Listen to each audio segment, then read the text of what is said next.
প্রত্যাশা আর বাস্তবতায় রয়ে গেল বিস্তর ফারাক। পাকিস্তান সুপার লিগে বাংলাদেশি খেলোয়াড়দের আধিক্য দেখার অপেক্ষার সমাপ্তি স্রেফ 4 সংখ্যায়।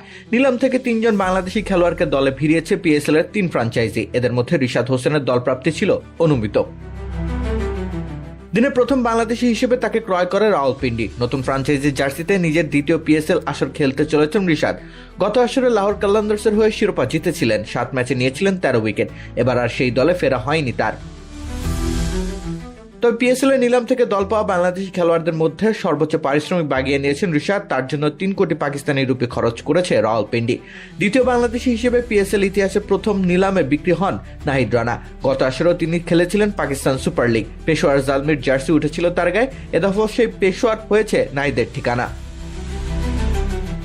প্রথম ডাকে অবশ্য নাহিদকে দলে নেয়নি পেশোয়ার। দ্বিতীয় ডাকে ভিত্তিমূল্য কমার পর 60 লাখ পাকিস্তানি রুপির বিনিময়ে জালমি নাহিদকে নিজেদের করে নিয়েছে। একই দশা প্রথমবারের মতো বৈদেশিক কোনো ফ্র্যাঞ্চাইজি টুর্নামেন্ট খেলতে যাওয়া পারভেজ হোসেন ইমনের। প্রথমে তার ভিত্তিমূল্য ছিল 1 কোটি 10 লাখ পাকিস্তানি রুপি। সেই দরে তাকে কোনো দল নিজেদের ডেরায় ভেড়ায়নি। এরপর দ্বিতীয় দফা নাম ডাকা হয় তার। নিলামের নিয়ম